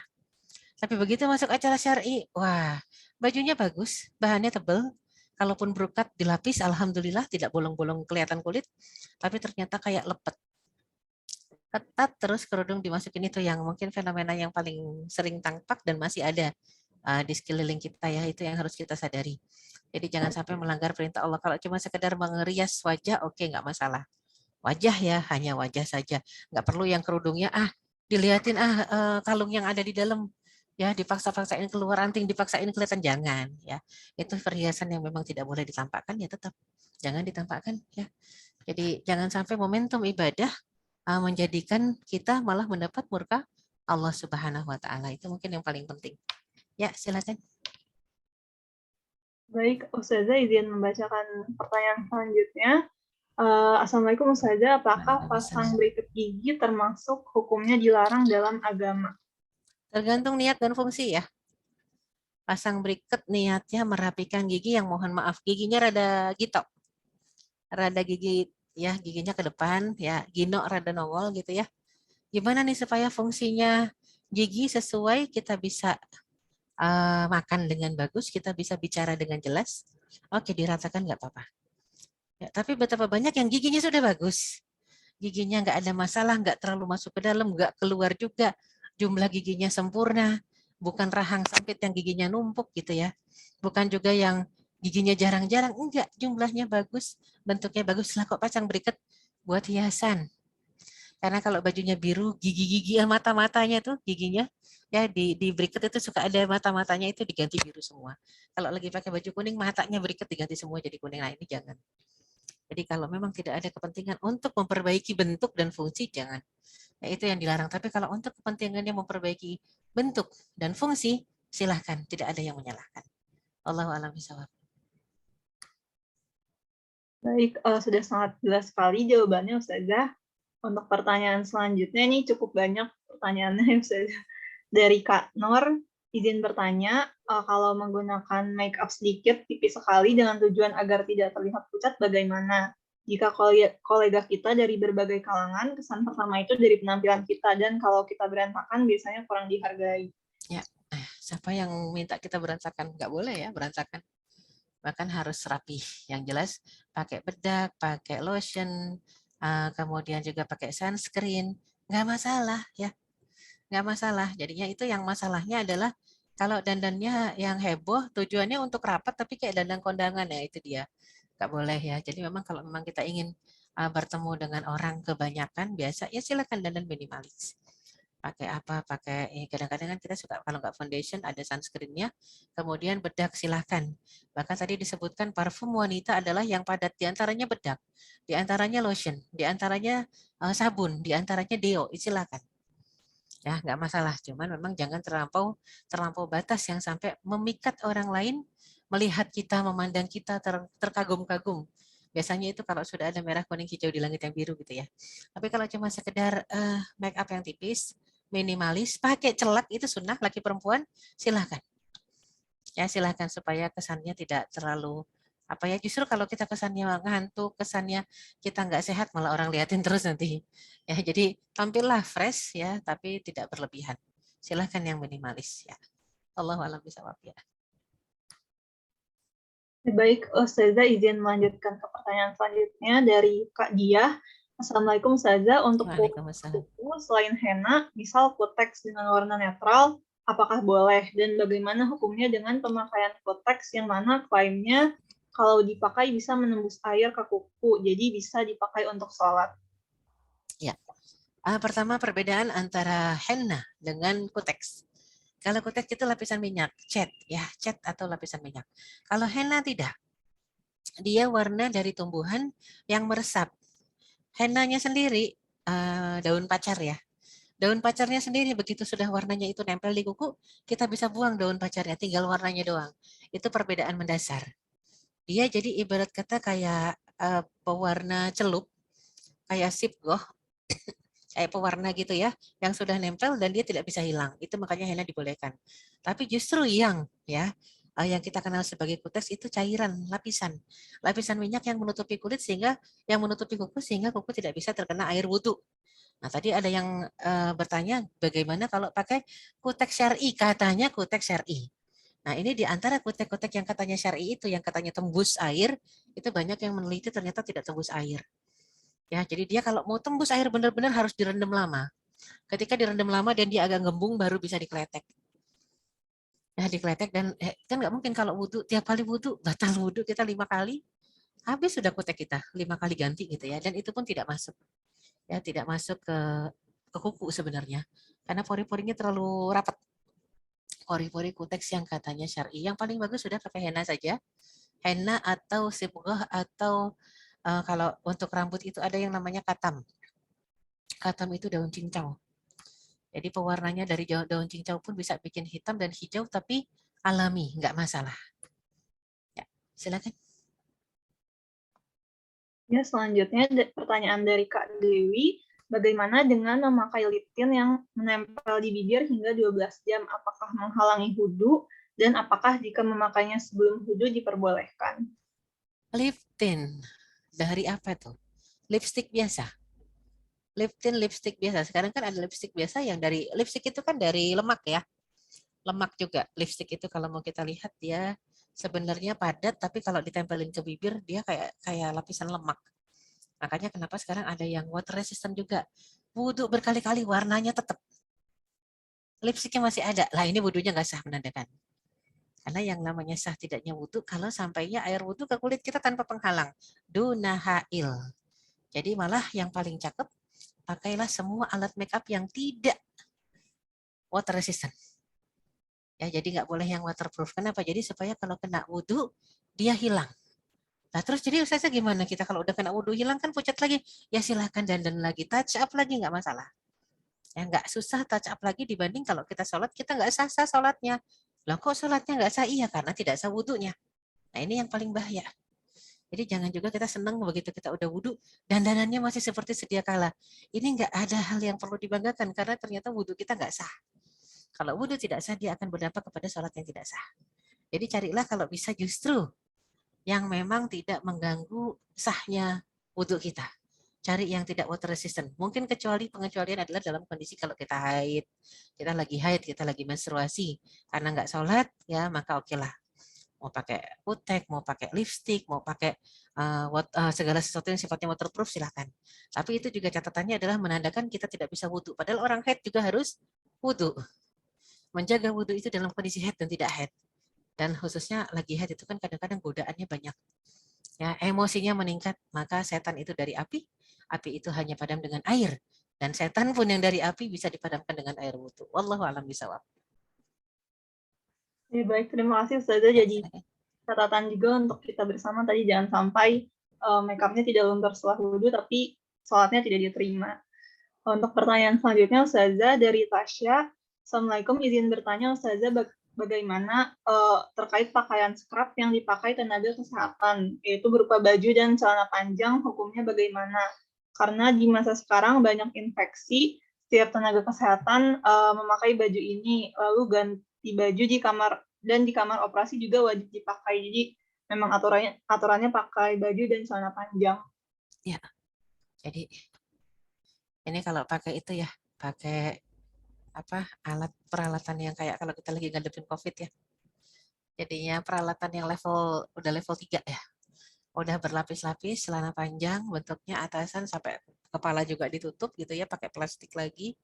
Ya ini memang betul-betul maskernya sudah bukan cuma sekedar masker biasa. Ya jadi yang sudah sampai level 3, yang level tinggi, oke. Ya kalau memang harus seperti itu, darurat skalanya, ya nggak masalah. Bahkan itu kalau sudah kita pakai, ada yang cuman sekali pakai kan, habis itu udah disposable ya, dibuang ya, lalu diganti lagi, yang nggak disterilkan ulang itu ada ya. Atau juga misalnya baju kamar operasi kan juga rata-rata pakai celana panjang ya, dan juga pakai atasan. Untuk kondisi-kondisi darurat yang paling penting adalah tidak membuka jilbab, tidak membuka kerudung ya. Tidak buka kerudung itu kan pakaian-pakaian conditional ya. Sekarang belum ada pakaian untuk nakes yang syar'i misalnya, belum ada yang syar'i. Bahkan perawat-perawat juga rata-rata ada yang pakaiannya masih disuruh ini ya, kerudungnya diangkat itu ada. Sebagian ada yang perawat harus kerudungnya diangkat, nggak boleh kerudungnya dijulurkan gitu ya. Tapi ternyata negosiatif kok sifatnya. Karena putri saya perawat ya. Putri saya perawat di rumah sakit, jadi ngerti ketika dia pertama kali untuk masuk kerja tuh disuruhnya diangkat. Kita bilang negosiasi, coba bilang aja kalau memang harus angkat kerudung, nggak boleh dijulurkan, bilang nggak jadi ngelamar di sini, dilarang sama ibu saya gitu. Ternyata bisa masuk. Sampai sekarang ya tetap gitu ya. Jadinya negosiatif sifatnya insya Allah. Karena di mana-mana sekarang Islam sudah diakui, apalagi kita kan negara mayoritas penduduknya Muslim. Kalau itu tidak mengganggu gerak, cuman memang mau nggak mau masih tetap pakai celana panjang. Cuman kita mengatakan celana panjangnya longgarin sedikit. Baju atasnya gimana? Baju atasnya coba panjangin dikit biar nutupin pantat gitu ya, nutupin bokong. Alhamdulillah ya nggak masalah. Ternyata nggak masalah ya. Kita jahit sendiri, dipakai, diterima, nggak masalah. Sampai sekarang masih jadi perawat gitu. Artinya dengan pakaian yang cukup, kalau menurut saya dia tidak mengganggu geraknya dan cukup bisa diterima, tidak menyalahi syariat gitu ya. Jadi tentunya kalau kita lihat tenaga-tenaga kesehatan ya, ini kan sangat dibutuhkan apalagi saat-saat pandemi kemarin ya, dan kita berdoa semoga pandemi nggak balik lagi ya. Ya jadi memang itu harapan kita. Nah, ini ternyata pakaian memang harus menjadi perhitungan masa yang akan datang ya. Gimana caranya bukan cuma bisa nyaman bergerak, tapi sesuai syar'i dan bisa untuk mengerjakan ibadah. Itu yang paling penting ya. Tentunya itu teknologi lah ke depan yang akan membantu kita memecahkan masalah ini. Allahu a'lam bishawab ya. Ya, baik. Terima kasih Ustazah atas jawabannya. Karena sangat relate juga ya sebagai tenaga kesehatan sehari-hari menggunakan pakaian yang seperti itu. Untuk pertanyaan selanjutnya, Assalamualaikum warahmatullahi wabarakatuh. Apa hukumnya menggunakan gigi palsu, apalagi untuk orang umur paruh baya karena mulai banyak gigi yang tumbang? Mungkin itu dulu saja. Ya, itu hukumnya bisa wajib ya, daripada nggak bisa makan. Sedangkan makan itu wajib, makan itu merupakan kebutuhan makhluk hidup. Kalau nggak ada makanan yang masuk, kita bisa mati. Masalahnya untuk mengunyah makanan butuh gigi, sedangkan giginya udah habis, jadi pakai gigi palsunya jadi wajib hukumnya. Kalau memang untuk fungsi yang wajib ya, jadinya malah yutimul wajib illa bihi fahuwal wajib. Kalau ada satu hal yang merupakan kewajiban, contoh makan itu wajib buat manusia, agar dia tidak tewas, dia tidak terbunuh, tidak binasa. Maka fasilitas-fasilitas yang menunjang makan hukumnya jadi wajib. Ya, itu satu hal yang penting sekali untuk kita usahakan ya, kita upayakan. Ini satu lagi, kalau anak-anak muda sekarang banyak yang menggunakan suntik untuk kulit agar putih dan seger. Apa dibolehkan dalam Islam ya? Di antaranya botox, nggak boleh. Ngapain untuk putih coba? Yang penting masuk surga ya. Bukan masalah putih atau hitam. Memang manusia ini sering sekali mengerjakan sesuatu yang sebenarnya tidak mendatangkan pahala, hanya berdasarkan kesenangan semata. Dalam artian apa? Kita lihat yang orangnya kulitnya putih di negara-negara yang mayoritas penduduknya putih ya, bule. Kenapa di negara Eropa seringnya justru tradisinya bukan memutihkan kulit, tapi tanning, menghitamkan dan menggelapkan kulit. Tapi di negara-negara Asia atau di negara-negara yang seperti kita sekarang, itu paling sering orang bukan boro-boro, kalau orang kita tanning mau kayak apa warnanya. Ya, jadi kalau orang-orang kita di negara-negara Asia, Afrika yang panas, senangnya orang pakai krim memutihkan kulit. Ini bahkan mungkin ada yang bertanya, nggak pakai krim saja, disuntik apalagi nggak boleh. Sesuatu untuk merubah ciptaan Allah dengan tujuan semata-mata estetika itu dilarang. Jadi yang dibolehkan hanya untuk tujuan apa? Fungsi, memperbaiki fungsi. Contoh, ada orang yang lahir sumbing bibirnya, bayi yang lahir sumbing. Apakah boleh dioperasi? Ya, namanya operasi yang sumbing itu agak susah ya, bibir sumbing. Dia kadang-kadang harus ngambil kulit dari tempat bagian tubuh yang lain. Dan kadang-kadang ada gigi yang harus diperbaiki. Silakan, itu memperbaiki fungsi, nggak masalah. Tapi jangan orang yang lahir normal ngerasa hidungnya kurang mancung, maka dimancungin, giginya kurang mundur, dimundurin, itu jangan. Itu namanya merubah ciptaan Allah dan tidak merasa bersyukur dengan apa yang Allah berikan kepada kita. Itu kesalahan fatalnya ada di sana. Ya, tergantung niat dan apa yang tujuan yang kita kerjakan. Ya, kedepannya mau ngapain kita dengan merubah ciptaan Allah itu. Wallahu a'lam bishawab. Ya, untuk pertanyaan selanjutnya, Ustazah, Assalamualaikum. Tadi yang dilarang itu mencabut bulu muka. bagaimana dengan waxing bulu lengan dan kaki? Waxing bulu lengan dan kaki juga dilarang. Dilarang ya, karena nggak pernah disunahkan. Yang disunahkan itu memang, mohon maaf, bulu ketiak dan bulu kemaluan. Bulu ketiak dicabut, bulu kemaluan dicukur atau digunting. Kalau takut kegunting ya dicukur aja, lebih aman. Ya, itu yang paling jelas. Terus kalau bulu ketiak nggak sanggup, nggak kuat dicabut, apakah boleh dicukur? Boleh, diperbolehkan. Kuku dipotong. Nah, ini kadang-kadang yang disuruh dipotong kita nggak pengen potong, kita pelihara, jadi kukunya panjang-panjang. Ya, kemudian bulu ketiak juga yang harusnya tiap Jumat ya dicukur ataupun dicabut, atau tiap 40 hari udah paling lama. Kita juga jarang perhatikan, makanya dari situ kadang-kadang timbullah bakteri-bakteri yang menyebabkan bau tubuh. Ya, jadi sampai ke masalah kebersihan kelamin. Makanya kenapa dokter kulit dan kelamin. Ternyata kebersihan kulit kita, wangi enggaknya itu juga tergantung kebersihan kelamin. Kalau kelaminnya terjaga, bersih, insya Allah kulitnya juga enggak rusak gitu ya. Kita kebersihan kelamin kita jaga dengan dicukurnya, ya, dengan sanitasinya, dalemannya enggak pernah enggak ganti-ganti. Kadang-kadang kan suka gitu, ya, daleman enggak ganti-ganti sampai aduh, panty liner juga udah dari pagi sampai sore enggak diganti. Bukan cuma keputihan, pada akhirnya seluruh kulit kita yang di luar juga bisa terdampak. Jadi ketika Islam mengatakan jaga kebersihan ketiak dan kelamin, pasti ada hikmahnya ya.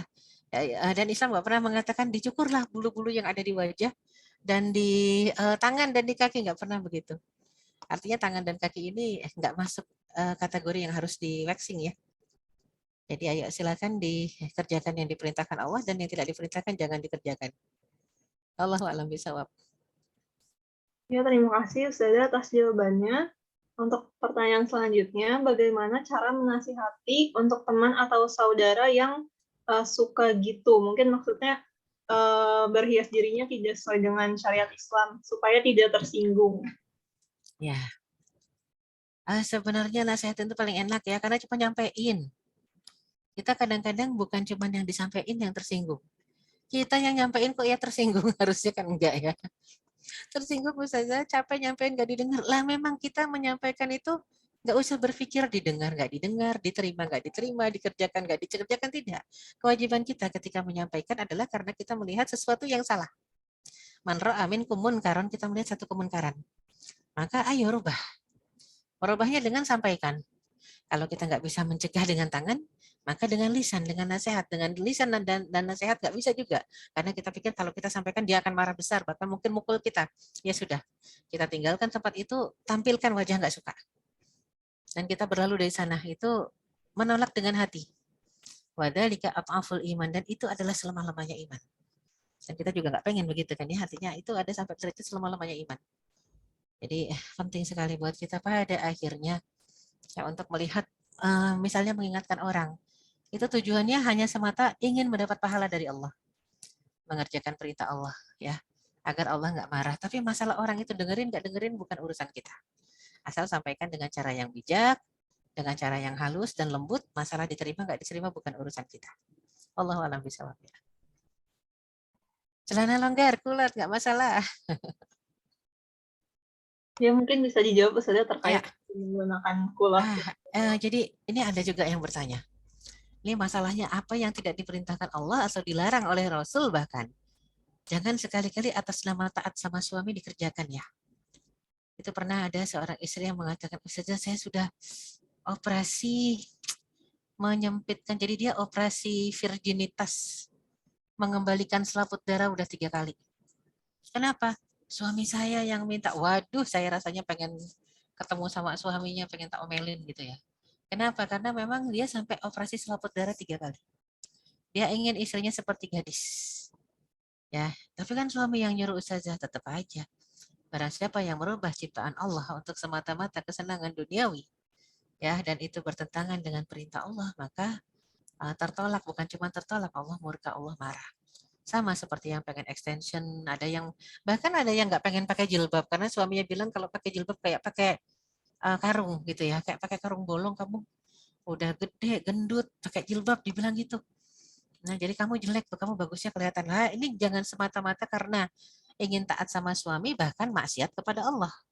La ta'ata li makhlukin fi ma'siyatil khaliq. Tidak boleh taat kepada makhluk yang manapun juga, termasuk suami dan orang tua dalam kerangka maksiat kepada Al-Khaliq, kepada Allah. Nggak akan ada nilainya. Jangan bisa ditakut-takuti dengan nanti kamu durhaka. Oh, yang durhaka yang nyuruh. Karena yang nyuruh bertolak belakang dengan perintah Allah. Ya, Allahu a'lam bishawab. Ya, baik Ustazah, pertanyaan selanjutnya dari Adiba.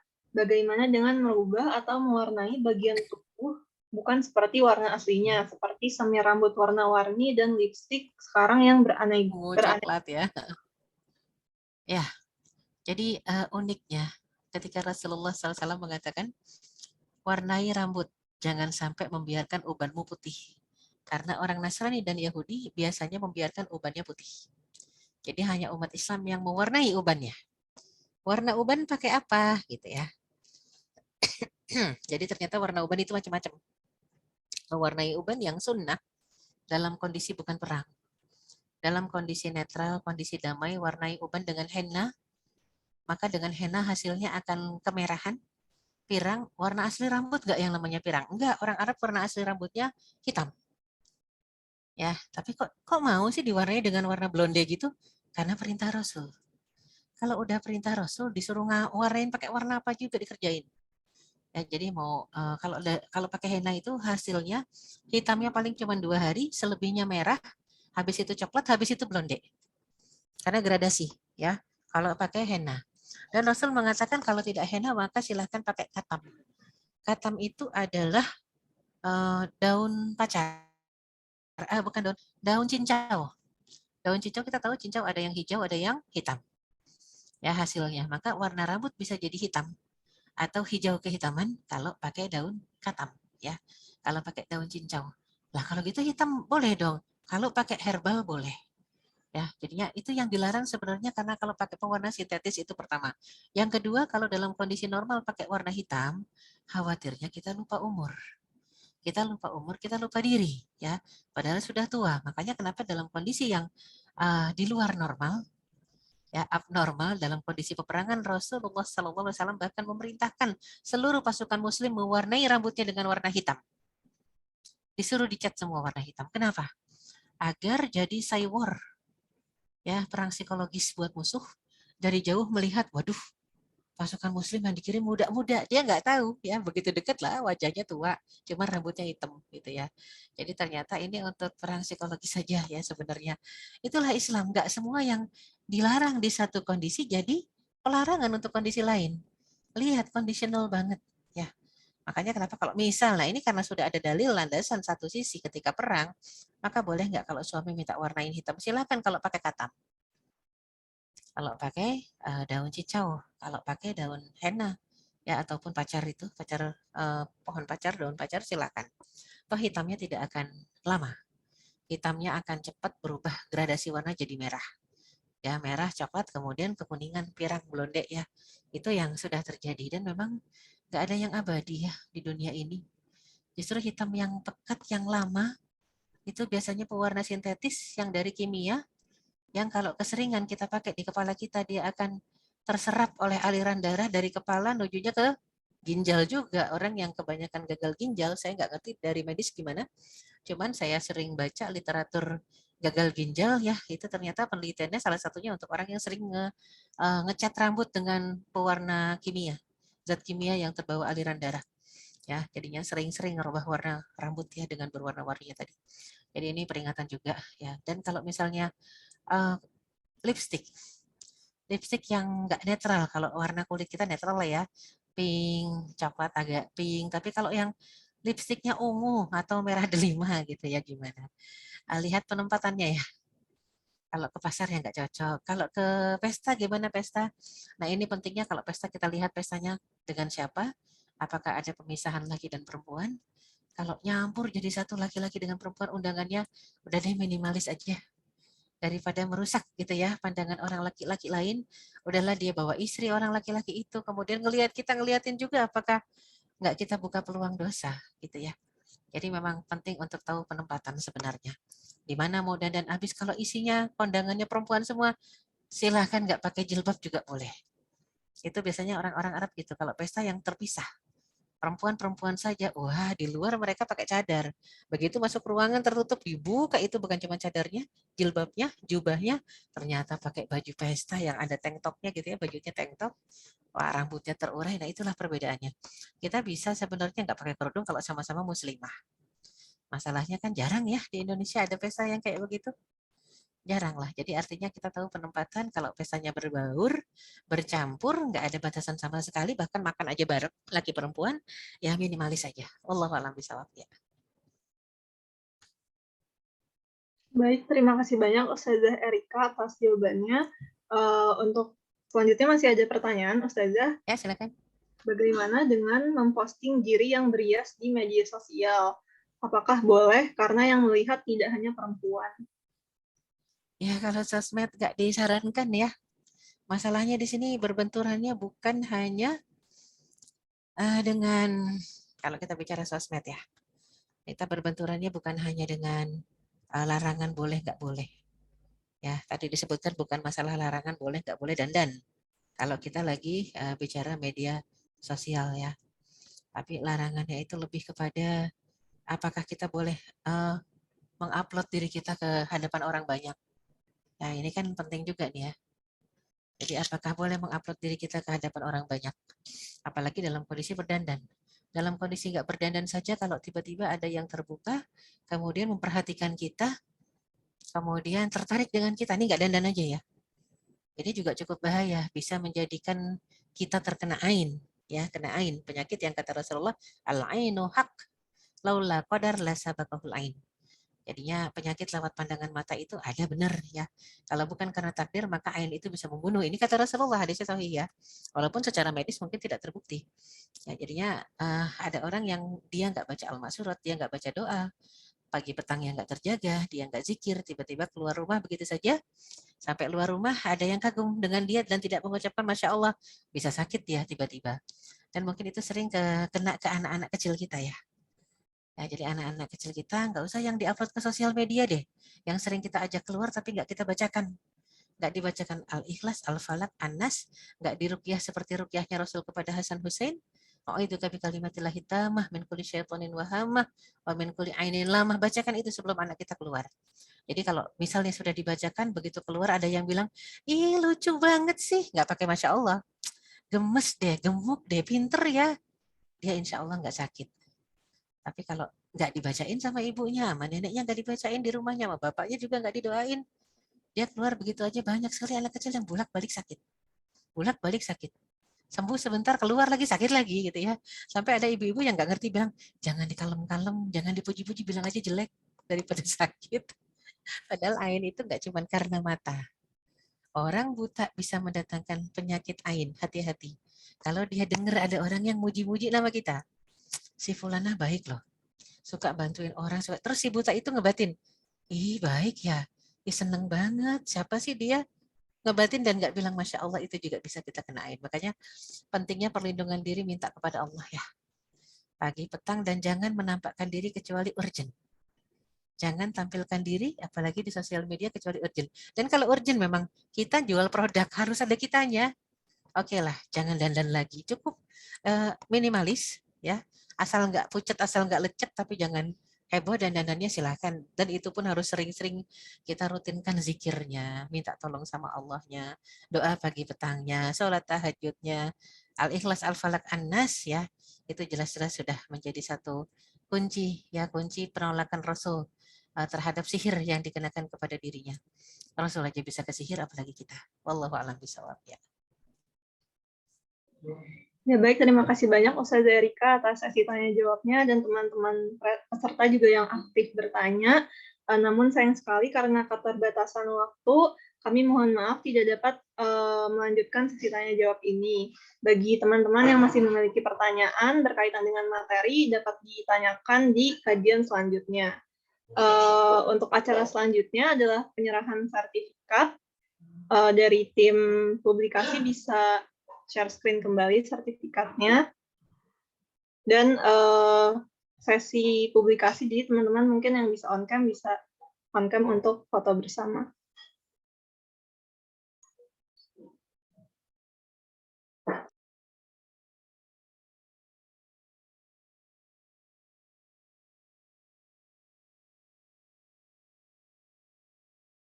Ya, dari sesi publikasi silakan bisa di foto.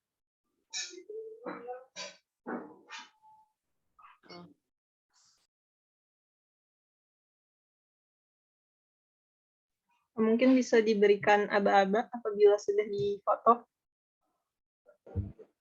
Iya, baik. Boleh saya foto. 1, 2, 3. Oke, sudah. Terima kasih banyak, Dinda. Selanjutnya, Ustazah Erika, terima kasih banyak atas materi yang diberikan hari ini. Semoga ilmu yang didapat bermanfaat dan bisa diamalkan. Ya, Ustazah Erika sudah dipersilakan untuk meninggalkan Zoom. Mohon maaf lahir batin ya. Jazakumullah khairan katsira. Assalamualaikum warahmatullahi wabarakatuh. Waalaikumsalam warahmatullahi wabarakatuh. Terima kasih banyak, Ustazah. Selanjutnya, kepada seluruh peserta kajian, dimohon untuk mengisi link evaluasi yang terdapat pada kolom chat di tiny.cc/evalkeju22.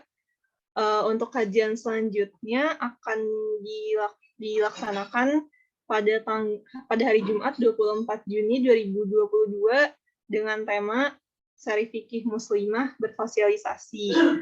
Teman-teman bisa mencatat tanggal dan waktunya. Jangan lupa untuk mengajak teman, saudara, ataupun kerabat lainnya untuk mengikuti kajian ini. Ya, tidak terasa, kita sudah sampai di penghujung acara. Saya ucapkan terima kasih kepada seluruh peserta yang sudah mengikuti kajian hari ini. Saya mohon maaf apabila terdapat salah kata atau perbuatan. Wabillahi taufik wal hidayah. Wassalamualaikum warahmatullahi wabarakatuh. Jangan lupa untuk mengisi link evaluasi. Terima kasih, teman-teman.